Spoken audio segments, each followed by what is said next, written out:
Welcome to Talk Tensors. It is fantastic to have you back with us. Today we're taking a deep dive into a topic that has pretty much absolutely monopolized the conversation across the entire machine learning landscape lately. Oh, without a doubt, it's everywhere. Right. Like if you've been keeping an eye on X or Hacker News or, Reddit over the past few weeks, you have definitely felt the seismic shift. We are looking at this phenomenon where open weights language models are suddenly inexplicably punching just massively above their weight class. Yeah, we're talking about architectures with relatively modest parameter counts dropping into the ecosystem and just going toe-to-toe with the heavily guarded behemoths built by big tech. Exactly. And the really fascinating part, the secret weapon here isn't it's not a multi-billion-dollar expansion of some GPU cluster. It's not a radical new neural architecture. It is the data. Yeah, and that's a huge shift. Yeah. Because for the better part of a decade, the industry has operated under this very specific veil of secrecy. A massive black box. Exactly. The actual training data sets, the fundamental dietary intake, powering the most advanced frontier systems you interact with every day, they've been treated as the most highly guarded trade secrets in the world. Oh, 100%. We get the final open weights, which is great, sure, but the actual recipe used to bake those weights remains completely obscured. Right, but the technology we're analyzing today strips away that secrecy. It brings the exact data curation recipe out into the bright light of day. Okay, let's unpack this. The one-sentence thesis for this deep dive is this. The DataComp for Language Models testbed, or DCLM, proves that systematic, mathematically rigorous, model-based data filtering is the ultimate cheat code to training state-of-the-art AI with drastically less compute. It really is a cheat code. It is. So we're going to give you the exact roadmap for what we are covering today. First, we will explore the death of the dark art of data curation. Then we are going to break down the sheer logistical nightmare of a 240 trillion token extraction pipeline. Which is just a mind-boggling number to even think about. It hurts my head just trying to visualize it. After that, we'll dissect the viral explain like I'm 5 filtering trick that is completely upending conventional wisdom. And finally, we'll examine the real-world benchmarks that have the major AI labs scrambling to catch up. To really fully grasp the magnitude of what this framework achieves, you have to look at the historical bottleneck we've been trapped in. The community has been singularly obsessed with scaling laws. Just bigger is better. Basically, yeah. The underlying philosophy was essentially brute force. Scale up the parameters, scale up the compute, and shovel in as much uncurated text scraped from the internet as humanly possible. But that gets expensive fast. Insanely expensive. As the financial and energetic costs of training these state-of-the-art models skyrocketed into the tens of millions of dollars per run, researchers just slammed into a brick wall. Because throwing more compute at an intelligence problem is mathematically inefficient if your foundation is weak. Precisely. The quality of the training data was widely acknowledged as the ultimate ceiling. But because nobody was publishing their internal data recipes, the open community was effectively navigating in the dark. They were relying on intuition rather than hard science. Which leads to the exact frustration you hear from practitioners all the time. Put yourself in the shoes of a researcher right now. A new open weights model drops, and the benchmark tables show it is a massive evolutionary step up from last month's state-of-the-art. Right, so you download it. You download it, you play with it, it performs beautifully, but you have absolutely no idea why it's smarter. You're just guessing at that point. Exactly. Did they tweak the architecture? Did they stumble upon some magical learning rate schedule? Did they just brute force it with 10,000 extra H100 GPUs? It is the classic confounding variable problem. You literally cannot isolate the catalyst for the improvement. What's fascinating here is how the creators of this new testbed tackled that exact confounding variable problem. They introduced a concept that has been desperately missing from data-centric AI research. Unyielding, rigorous control. Exactly. Control. To isolate what specific data works best, they entirely locked down the model architecture. They locked down the hyperparameters. The only variable permitted to change in their entire equation is the data fed into the model. So it's an actual science experiment now? It is. If a model trained on dataset A outperforms a model trained on dataset B, you know the architecture hasn't skewed the results. You know with absolute empirical certainty that dataset A is superior. That level of scientific isolation is practically unheard of in this fast-paced field right now. But okay, if they're going to lock in an architecture to act as the ultimate judge of data, they can't just pick a random outdated structure. What kind of baseline engine did they build to ensure this was a fair and modern fight? They constructed a highly optimized baseline using a standard decoder-only transformer, and they leaned heavily on the OpenLM framework for this. Okay, so very modern. Very modern. It sits squarely in the lineage of the modern GPT and Llama architectures that totally dominate the field today. But the nuances of their design choices are what make it a perfect test bed. For instance, they stripped out bias parameters in their layer norm implementations, and crucially, they applied what is known as key layer norm. Okay, let's pause there for a second and translate QK layer norm for anyone listening who might not be deep in the weeds of attention mechanisms. What does that actually do? Sure, so think of the attention mechanism in a language model as a crowded room where tokens are trying to talk to each other. The queries and keys are how these tokens find relevant partners to share information with. Makes sense. But in massive models, the numerical values representing these queries and keys can occasionally spike to extremes. They basically cause the tokens to scream at each other. And that breaks things. It completely breaks things. It creates massive training instabilities, causing the loss curve to explode and essentially ruining a multi-million-dollar training run. Oh, wow. So, by applying layer norm directly to the queries and keys, which is QK layer norm, it forces those values into a stable, normalized distribution. It keeps the conversation in the room at a steady volume, ensuring the model trains smoothly without catastrophic spikes. So it's a stability mechanism. That makes total sense. And they also swapped out the traditional activation functions for Swig-LU, right? Which seems to be the mandatory standard for anything claiming to be a frontier model these days. Yeah, Swig-LU has entirely cannibalized the space previously occupied by standard ReLU or GLU activations. For the better, probably. Definitely. An activation function acts as a gatekeeper within the neural network's layers, deciding which signals are important enough to pass forward. Standard functions like ReLU are very binary. If a signal is negative, it gets crushed to zero. Just a hard stop. Exactly. But Swig-LU, which stands for switch-gated linear unit, is a much more sophisticated dynamic gatekeeper. It allows for a smoother, non-monotonic flow of information. And the result of that? The result is that, for the exact same compute budget, Swig-LU consistently yields a more expressive and capable model. They combine this with a depth-scaled initialization to keep the deeper layers from chaotic variance right at the start of training, and they locked the sequence length at 2048 tokens. So if I'm understanding this correctly, they've built an incredibly stable, highly modern, hyper-efficient engine. If you put bad gas in this engine, it will perform poorly. If you put high-octane fuel in it, it will fly. The engine won't break down and ruin the test. That's the perfect analogy. But here is the major hurdle. Even with a perfect engine, you listening right now probably don't have the budget to rent a massive GPU cluster just to test out a new idea for filtering data. This research is traditionally limited to the ultra-wealthy labs. And the compute barrier to entry in language modeling research is the single biggest bottleneck to open science right now. To shatter that barrier, the framework introduces what they call competition scales. Right, the wind tunnel. Yes, the wind tunnel. They mapped out 5 distinct compute tiers, 400M1X, 1B1X, 3B1X, 7B1X, and 7B2X. The millions and billions refer to the parameter count of the test model, but the multiplier is the vital component. It refers to the chinchilla compute optimal allocation. Right, the famous chinchilla scaling laws from DeepMind. We know our audience is highly technical, but just to refresh the specific application here, chinchilla dictates that you shouldn't just keep feeding a small model forever or underfeed a massive model. There's a mathematical sweet spot. The sweet spot dictates that for optimally efficient training, the number of training tokens should be roughly 20 times the parameter count of the model. Okay, 20 times. Therefore, a 400 million parameter model running at a 1x scale requires about 8 billion tokens to reach its compute optimal state.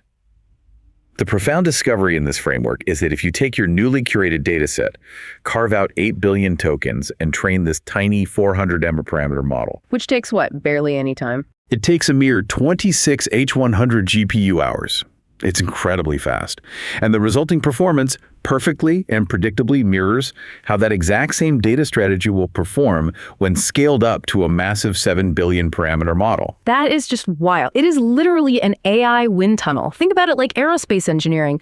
Boeing doesn't build a full-sized, multi-million-dollar 747 just to see if a slightly tweaked wing shape is aerodynamic. No, that would be absurd. Right. They build a scale model, put it in a mini wind tunnel, and the physics of fluid dynamics guarantee that if it flies perfectly at a small scale, it will scale up beautifully to the real thing. This framework is the aerodynamic wind tunnel for artificial intelligence data. You can test your wild new data filter on a 400M model over a single weekend for a few $100, and you know definitively if you have a winner. It completely democratizes frontier AI research. A PhD student with a modest grant can now genuinely compete with the data curation teams at massive corporations. But of course, a wind tunnel is totally useless without the materials to test. You need the raw clay. Exactly. To find the optimal data, they needed a starting pool, and the pool they assembled is almost unfathomably large. Let's talk about that raw material. The 240 trillion token elephant in the room, they refer to it as DCLM pool. They compiled all of the common crawl data prior to 2023. We are talking about 240 trillion GPT-NeoX tokens. It's a staggering amount of text. If you compress all of that into JSON files, it sits at 340 terabytes of zip text. I try to visualize that and my brain just breaks. I get stressed out trying to delete duplicate photos off my iPhone when my storage hits 100 gigabytes. Trying to manage, shuffle, and process 340 terabytes of text requires an entirely different paradigm of computer science. The sheer logistical overhead is intense. But if we connect this to the bigger picture, the more impactful story here is how they handle the extraction phase. Right, getting the text out of the web pages. Exactly. When researchers decide to build a model using Common Crawl, the default behavior for years has been to just download the WET files. Common Crawl provides these WET files as a convenience. They are files where the plain text has already been stripped out of the raw HTML of the scraped web pages. It saves you the trouble of doing it yourself. It does. However, the researchers behind this framework paused and questioned that foundational assumption. They asked, is the pre-extracted text inside those WET files actually high quality? And spoiler alert for you listening, the answer was a resounding, highly consequential no. They looked at the pre-chewed WET files and realized they were leaving massive amounts of performance on the table. So they completely bypassed the easy route. They went all the way back to the raw, messy HTML WRRC files and used tools like Rasiliparce to extract the text from scratch. The empirical results from that extraction benchmark are a massive wake-up call for the entire open source community. When they controlled for all other variables and trained a model on data cleanly extracted with Rasiliparce, or a similar tool called Trifiltratura, the resulting model's performance on their core evaluation metric jumped by 2.5 percentage points compared to the model trained on the standard WET files. That is huge. In the world of language modeling, where teams fight tooth and nail for a 0.2% gain, a 2.5-point leap just from changing the HTML parser is astronomical. Furthermore, Rasiliparce operates roughly 8 times faster than other traditional extraction methods. This is a huge aha moment for me. If we look back at the famous open datasets the community has relied on for years, datasets like C4, Red Pajama, or Dolma, almost all of them utilize those standard YT files because it was just the accepted industry practice. It was the path of least resistance. Right. So this single, seemingly mundane detail about HTML extraction might entirely explain why models trained on those older datasets hit an invisible performance ceiling. They were ingesting poorly parsed, structurally compromised text right from the starting line. It's like trying to build a skyscraper with slightly warped steel. It perfectly illustrates how hypersensitive these models are to the microtextures of their training data. Well, every single pipeline step, right down to the reject scripts used to strip away HTML tags, fundamentally alters the downstream intelligence of the final neural network. it's all connected. It is. So once they conquered the extraction phase and possessed this incredibly clean pool of 240 trillion tokens, they faced the next massive hurdle, filtering. Because we all know that the vast, vast majority of the internet is absolutely not the kind of material you want acting as the foundational knowledge for a reasoning engine. Yeah, 90% of the internet is SEO spam, broken menus, and toxic comment sections. So how do you sift through 340 terabytes to find the gold? This brings us to the exact pipeline that created the highly touted baseline dataset currently breaking the internet. The first step is deduplication. But doing that at this scale sounds impossible. Well, deduplication is strictly mandatory. If a language model encounters the exact same paragraph of text thousands of times during pre-training, it stops trying to learn the generalized linguistic concepts within the text and simply memorizes the string of words verbatim. And that leads to overfitting. Massive overfitting. Historically, the community has utilized a technique called min-hash, often combined with a suffix array pipeline, to detect near-duplicate documents across massive datasets. But min-hash hits a wall eventually, right? It definitely does. Min-hash works beautifully at smaller scales, but when your dataset crosses the 10 terabyte threshold, the computational overhead becomes crippling. Min-hash requires generating multiple hash signatures for every document, and in performing complex, memory-intensive distributed shuffling across a massive cluster to find the collisions. It becomes an economic nightmare. So what was their workaround? To bypass this, the authors engineered a brilliant pivot. They utilized a modified Bloom filter. Okay, I know our listeners are technical, but a Bloom filter at a 340 terabyte scale is a different beast entirely. Let's synthesize this. A Bloom filter is essentially a probabilistic bouncer at a club, right? That is a highly accurate analogy. A Bloom filter is an incredibly space-efficient probabilistic data structure. Instead of keeping a massive list of every single document it has ever seen, it uses a bitmap, just a long string of zeros. When a document comes in, mathematical hash functions flip specific zeros to ones. Okay, I'm following. When the next document arrives, it checks those specific bits. If even one of those bits is still a zero, the filter knows with absolute 100% certainty that it has never seen this document before. And if all the bits are ones? Then it says the document is probably a duplicate. The magic of the Bloom filter is that it guarantees zero false negatives, and while it allows a tiny margin of false positives, the memory required to run it is a fraction of what min-hash demands. So it's way cheaper to run. Exactly. By carefully modifying this probabilistic structure for near-duplicate paragraph and document detection across 340 terabytes, they achieved downstream model performance that was statistically indistinguishable from the heavy, expensive min-hash pipeline, literally within 0.2 percentage points. Yet, the Bloom filter scaled with effortless elegance. So they have a perfectly extracted, rigorously deduplicated mountain of text. Now comes the main event, the quality filter shootout. How do you teach an automated script to recognize high-quality human knowledge from garbage internet noise? The machine learning community has thrown the kitchen sink at this problem for years. Oh, they've tried everything. They've tried filtering by page rank, working under the assumption that if a web page has a lot of inbound links, it must be authoritative. They've tried a technique literally called Ask LLM, where you prompt a smaller AI model to read a document and grade its quality. They've used perplexity filtering, tossing out text that a baseline model finds confusing or unpredictable. But after running all these complex methods through the wind tunnel, the undisputed winner was shockingly simple. The victor was a fast text binary classifier.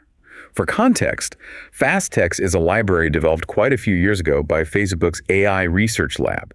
It is designed for incredibly efficient learning of word representations and sentence classification. Not a massive transformer, then. Not at all. Unlike a 12-layer transformer model that deeply analyzes the contextual attention between every single word, FastText uses a very simple linear model. It looks at the bag of words and subword n-grams, utilizing a rank constraint and a hierarchical softmax function to generate probabilities. Let's unpack hierarchical softmax, because whenever you hear softmax in ML, it usually implies a heavy compute load calculating probabilities across a massive vocabulary. Why does this make it so efficient? Good question. In a standard softmax, if your vocabulary has 100,000 words, the model has to calculate a probability score for every single one of those 100,000 words every time it makes a prediction. Which takes forever. Exactly. A hierarchical softmax organizes the vocabulary into a binary tree structure. Instead of evaluating 100,000 options, the model navigates down the branches of the tree, making simple left or right binary decisions. Oh, that's clever. It really is. This drops the computational complexity from a linear scale to a logarithmic scale. Compared to prompting an LLM to score billions of documents, running a fast text classifier over 340 terabytes is blindingly fast and computationally dirt cheap. It's the ultimate lightweight tool.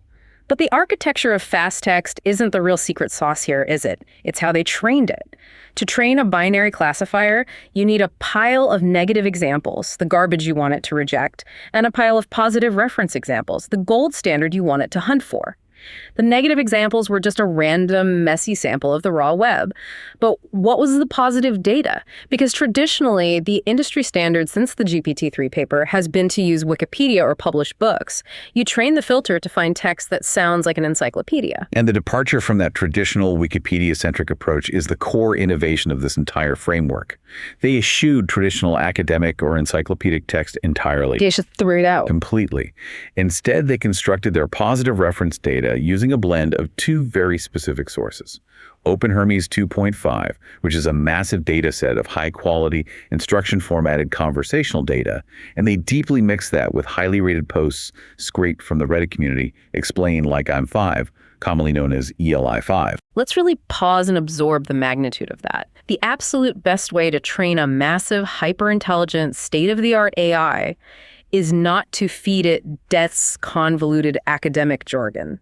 It is to feed it data that is explained so clearly, simply, and logically that a literal 5-year-old could understand it. It feels counterintuitive, but it makes perfect sense when you think about how learning actually works. It makes perfect sense from an information theory perspective. ELI-5 text possesses incredibly low entropy and highly explicit logical structures. In a dense academic paper, the author assumes the reader has a massive foundation of prerequisite knowledge, so they skip steps in their logic. They assume you already know the basics. Right, and an AI model reading that paper gets confused because the connective tissue of the argument is missing. In an explain like I'm 5 response, the author is forced to articulate every single logical stepping stone without relying on assumed knowledge. The model doesn't have to guess how concept A connects to concept C. The ELI-5 text explicitly builds concept B in the middle. The ablation studies backing this up are just definitive. Absolutely definitive. When the researchers trained the fast text classifier using traditional Wikipedian books as the positive reference, the resulting language model scored a 35.7 on their core evaluation benchmark. But when they swapped out the Wikipedia reference for the ELI-5 and instruction mix, the exact same model score leaped to 41.0. That is massive. A jump from 35.7 to 41.0 in a strictly controlled language modeling benchmark is a gargantuan generational improvement. And armed with this ELI-5 trained filter, they were absolutely ruthless with the data pool.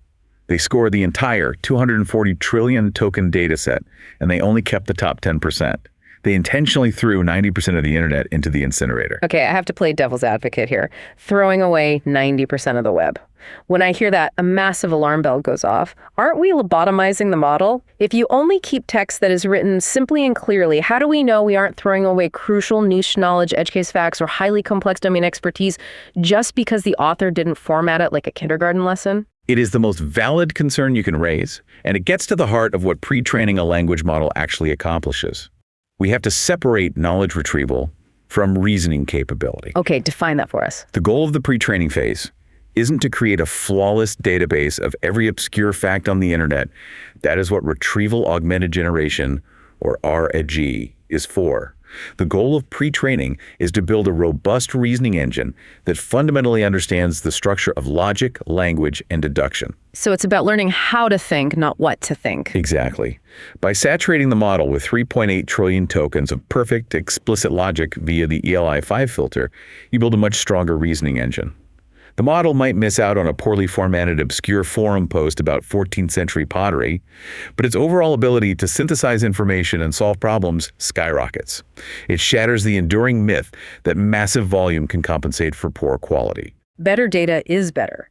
It sounds like a tautology, but this framework mathematically proves it. And speaking of shattering myths, this research team didn't stop there. They took aim at one of the most sacred foundational pieces of conventional wisdom in data curation, the concept of mixing. This raises an important question, and this specific finding forces a complete reevaluation of how we construct pre-training distributions. For years, the standard, unquestioned practice has been to take your filtered web scrape and mix it with manually curated, highly trusted sources. Right, the classic recipe. You take your web data, add a heavy dose of Wikipedia, sprinkle in some Stack Exchange for coding logic, and maybe add some RxIF papers for math. The prevailing theory was that you must anchor the inherently noisy web data with guaranteed high-signal text to keep the model grounded. Because human intuition says Wikipedia is the gold standard of human factual knowledge. Injecting it into the mix can only possibly help the model. But when they ran this through the controlled wind tunnel, what actually happened? The results were highly contextual. They found that if you were using a lower quality web scrape like the older C4 or Red Pajama datasets, mixing in Wikipedia absolutely helps. It lifts the overall average quality of the distribution. Makes sense. However, for their hyper-filtered ELI-5 curated baseline dataset, manually mixing in Wikipedia actually hurt the performance of the final model. The loss curve worsened. I really want that to sink in for you listening. The automated mathematical filter is so unbelievably adept at extracting high pedagogy, reasoning-rich text from the chaotic raw internet that manually intervening to add traditional high-quality data like Wikipedia actually dilutes the concentration of the training signal. It is a total paradigm shift. It tells us that our subjective human heuristics for what constitutes good data are actually inferior to what a rigorous model-based filter can dynamically discover in the wild. It forces us to accept that an AI's definition of optimal learning material does not perfectly align with human definitions of academic prestige. Now, naturally, whenever a research paper claims a jump in performance this significant using data scraped from the web, the immediate cynical reaction from the machine learning community boils down to one word: contamination. Oh, the dreaded C word. It is the bane of every benchmark. If a new model absolutely aces the MMLU benchmark, which, for context, is essentially a massive, incredibly difficult multiple-choice test covering dozens of subjects from law to quantum physics, everyone immediately assumes the model is cheating. They assume it saw the test answers during training. Exactly. They assume the exact questions and answers from the MMLU test were accidentally scraped from some hidden corner of the internet, slipped past the filters, and ended up in the training beta, meaning the model just memorized the answer key. It is an entirely justified skepticism given the history of the field. The authors anticipated this, so they paused their scaling efforts to run a rigorous, aggressive decontamination experiment. They took their incredibly performant ELI-5 filtered dataset and deployed advanced string matching algorithms to search for any text that overlapped with the MMLU and HelloSwag evaluation sets. So they scrubbed it clean.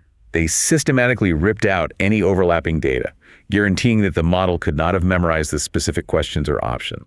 In the moment of truth, when they trained the model on the completely decontaminated data, did the benchmark scores collapse? The performance did not drop. In fact, on the MLAU benchmark, the score actually ticked up very slightly, though from a strict statistical standpoint, we can classify it as perfectly stable. That is so validating. The implications are profound. The gains are undeniably real. The model isn't performing a parlor trick of memorized facts. It is actually learning the fundamental mechanics of reasoning, the structure of instruction following, and the nuances of language, because the high pedagogy ELI-5 data wired its neural pathways to process logic efficiently. Okay, so we have traversed the entire pipeline. We have the ultimate pristine data set. We have proven it scales perfectly in the 400 memmer parameter wind tunnel. We have proven it isn't cheating the benchmarks.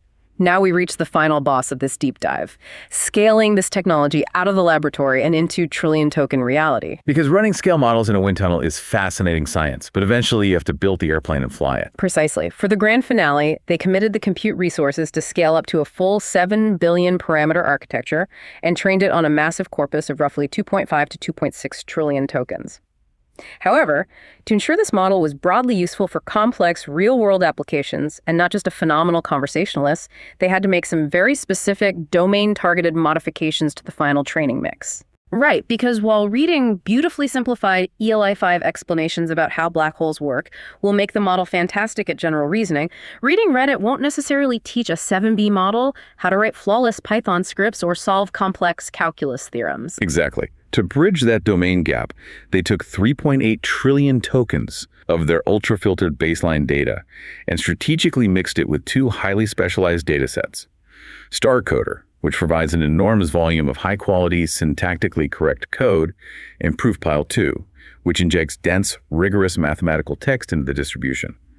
But the truly masterful engineering occurs at the very end of the training timeline.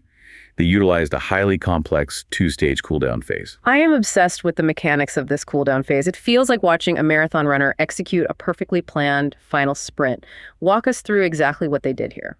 In the standard life cycle of training a neural network, you typically execute a learning rate decay at the end of the run. You slowly drop the learning rate so the model takes smaller and smaller mathematical steps, allowing it to settle smoothly into a local minimum on the loss landscape. Just easing it into the finish line. But this team did something entirely novel. As they approached the finish line, they didn't just drop the learning rate, they radically altered the actual data distribution the model was consuming. For the final 200 billion tokens of the run, they shifted to a specialized mix comprised of 70% of an even more strictly filtered version of their baseline data, combined with 30% heavy, dense mathematical data.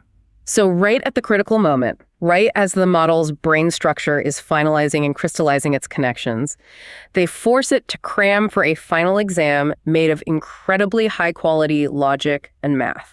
And they didn't just do this once, right? They ran 2 different variations of this final sprint. Yes, they executed 2 parallel cooldown runs. One lasted for the final 200 billion tokens, and a separate parallel run applied this intense data mix for the final 270 billion tokens. And instead of arbitrary testing to guess which of those 2 cooldown trajectories produced the superior model, they utilized a technique known as model souping. Model souping, it sounds so informal for such advanced math. It really does, but it is incredibly effective. Model souping involves taking the raw weights, the actual numerical matrices, from both of the final cooldown models and simply calculating the mathematical average between them to create a single unified model. Just mixing them together in a pot. Pretty much. Empirical research has repeatedly shown that model souping improves overall accuracy without adding a single millisecond to inference time. It essentially smooths out the chaotic micro-variations in the final loss landscape, combining the muscle memory of both training sprints into one highly stable architecture. The engineering elegance of that is beautiful, but we can't ignore the context window. A language model is ultimately bounded by its short-term memory. They originally ran the bulk of this training with a 2048 token context window, which frankly is quite short by today's standards, where users expect to paste entire PDF documents into the prompt. Extending that memory was the final architectural hurdle. To stretch the context window without starting from scratch, they implemented a grow linear curriculum. After the main 2.6 trillion token pre-training run concluded, they continued training the model for an additional 100 billion tokens. During this extension phase, they gradually and systematically exposed the model to longer and longer sequences of text, carefully stretching it up to an 80192 token capacity. But just feeding it longer text isn't enough, is it? No, simply feeding it longer text isn't enough. The underlying attention mechanism needs to know how to measure those longer distances. To achieve this, they adjusted the rope E, the rotary position embedding base frequency, scaling it dramatically from 10,000 up to 100,000. I always try to visualize rope E as a clock face. If you are tracking the position of words in a short sentence, a normal clock face works fine. But if you need to track the position of thousands of words across a massive document, you need a clock with 100,000 tiny ticks on it to maintain precision. By increasing that base frequency, they gave the model the high-resolution clock it needed to understand massive contexts. That's a great way to picture it. So what is the ultimate result of all this? We have this incredibly engineered, meticulously ELI-5 curated, perfectly cooled down, model-souped 7B architecture. Let's look at the final scorecards. Because the benchmarks are staggering. On MMLU, utilizing 5-shot accuracy, it hits 64%. We need to properly contextualize those numbers for our listeners to understand the gravity of that achievement. Scoring is 64% on the MMLU benchmark for a 7 billion parameter model trained completely from scratch on only 2.6 trillion tokens is an absolute triumph of data efficiency.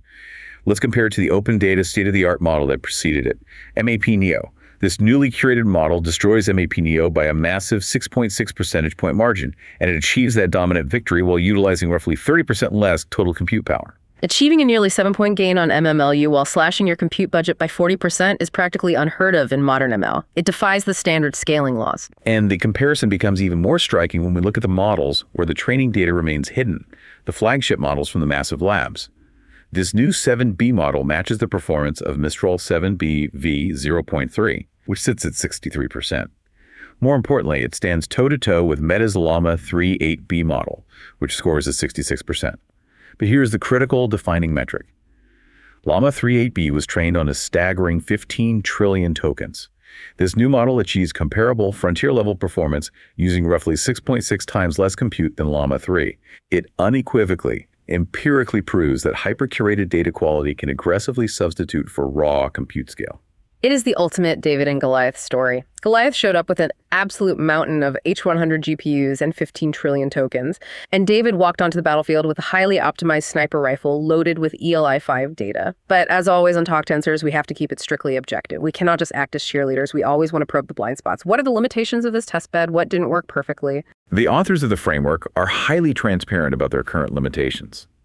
While the natural language understanding and general logic reasoning are absolutely state-of-the-art for this weight class, the model is still slightly lagging behind the absolute frontier models in tasks requiring pure, complex mathematical computation and advanced multi-language coding generation.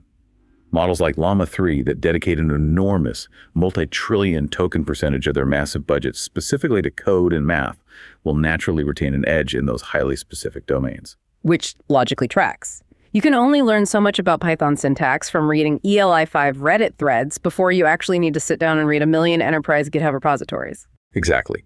The ELI-5 filter builds the reasoning engine, but you still need raw domain volume for syntax. Furthermore, they conducted almost all of these multi-scale experiments using a single, relatively older tokenizer, the GPT-NeoX tokenizer. Tokenization is the critical first step where raw text is chopped into mathematical chunks for the model to digest. It is entirely plausible that migrating to a more modern, larger vocabulary or domain-specialized tokenizer might yield even greater efficiencies, particularly for multilingual data or dense mathematical equations. Finally, because running these rigorous, multi-scale wind tunnel tests across hundreds of dataset variations requires immense compute resources, they couldn't fully explore run-to-run variance. Sometimes the model just gets a statistically lucky or unlucky initialization at the start of training. To get perfect confidence intervals, you would ideally train every single variation 5 separate times, which simply wasn't feasible. Which is a completely fair and understandable constraint when you are footing the cloud computing bill for 850,000 H100 hours. You can't just run it 5 times for fun. All right, we have reached my absolute favorite part of the deep dive. Before we jump into this next segment, a quick reminder for you listening. Our Novel Notions segment is an exercise in creative extrapolation. The scenarios we're about to discuss are strictly for entertainment purposes only and do not represent verified claims, roadmaps, or intentions from the creators of the technology we have discussed today. Okay, Novel Notions. I have been obsessing over this ELI-5 filtering trick, and I want to pitch you a macro-level idea. Let's call it the ELI-5 linguistic singularity. I am highly intrigued. Walk me through the mechanics of it. If a simple fast text classifier trained specifically on explain like I'm 5 data creates the most compute-efficient, powerful AI models in the world, the economic incentives underlying the entire internet are about to invert. Right now, automated data generation engines and synthetic data farms are just churning out massive volumes of varied text.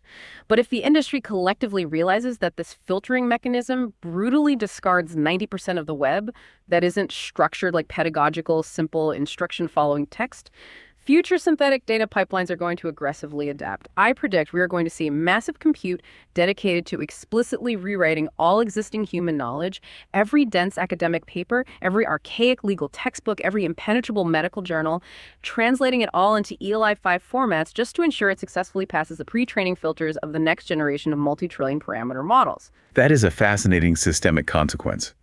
If we ground your theory in the technical mechanism from the paper, the fast text classifier operates purely on linear word representations. It is actively hunting for syntactical clarity, low perplexity in explanation, and the absolute absence of convoluted, high-entropy jargon. If the multi-billion-dollar models that power our future economy strictly require this specific data diet to train efficiently, the internet itself will inevitably optimize to provide it. We could genuinely witness the death of dense academic prose in the public domain. The internet essentially morphs into a giant, hyper-accessible kindergarten optimized strictly for training artificial intelligence. Exactly. A linguistic singularity where human-to-human communication becomes permanently simplified and homogenized to appease the automated scraping filters of the big AI labs. If a brilliant scientist writes a dense, impenetrable philosophical treatise on quantum gravity, the AI scraper will just discard it as noise. If that scientist wants their ideas to be integrated into the future AI hive mind, they will be forced to write it like they are explaining it to a toddler. The first tangible prototype of your singularity would likely be an automated pipeline, where a frontier model, something like the GPT-4 or Claude 3, is prompted to ingest the entire RFIV repository of highly technical physics papers and systematically rewrite every single one of them using only the 1,000 most common English words, ensuring explicit step-by-step logic. The resulting synthetic dataset would likely train a physics-capable small model far more efficiently than the original brilliant papers ever could. I love that concept. It is both amazing and slightly terrifying. Okay, I have a second, maybe slightly crazier idea. I call it microscale parasitic data filtering. This one is pitched right at the core architecture of the training run itself. Let's hear the architectural pitch. How does it work? So we learned from the competition scales that a tiny 400M parameter model perfectly acts as a wind tunnel, predicting the data preferences of a massive 7B or 100B model. But currently, we only use the wind tunnel beforehand in isolation. What if we don't separate them? What if we run the tiny 400M model in parallel, actively attached to the massive 100B model during the actual live training run? I see exactly where you're going with this. If we connect the dots, the tiny model acts as a live continuous taste tester for the massive model. Yes. The tiny 400M model sits directly on the data ingestion pipeline. It rapidly computes the loss on live incoming streams of raw internet data. Because the 400M model trains so incredibly fast, it can dynamically shift the fast text quality thresholds in real time based on the immediate loss landscape of the larger model it is feeding. That is a brilliant, highly dynamic architectural concept. The 400M model pre-ingests a batch of data. If the 400 model learns that batch of tokens easily, it signals to the dynamic fast text filter to open the gates wide, because this is highly pedagogical ELI-5 material.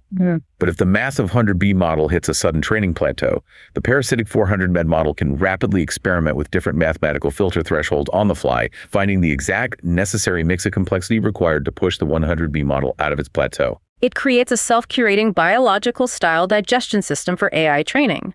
The 400M model acts as the stomach acids, rapidly breaking down and analyzing the incoming data stream, and the 100B model is the main body, absorbing the pure, perfectly filtered nutrients. The first prototype of this would look like a dual cluster setup. You have a small pod of GPUs running the 400M router, constantly feeding and adjusting the data flow to the massive supercomputer cluster running the 100B model. The data filter is no longer a static script you run months in advance. It becomes a living, breathing, parallel neural network actively guiding the training process. It effectively closes the loop between data curation and model training, turning a static dataset into a highly dynamic, reactive environment.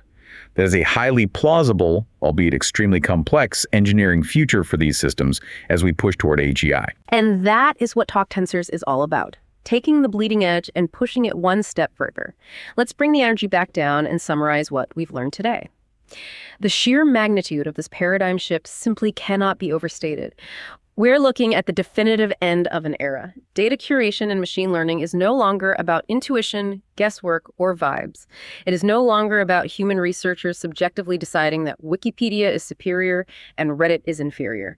It has become a hard, measurable, highly controllable mathematical science, and for you listening, we have put the link to the full framework, the exhaustive technical details, and the benchmark leaderboards right in the show notes. You can literally go look at the extraction code, the Bloom filter implementations, and the raw data pools yourself. If there is a final provocative thought to take away from all of this rigorous methodology, it is this.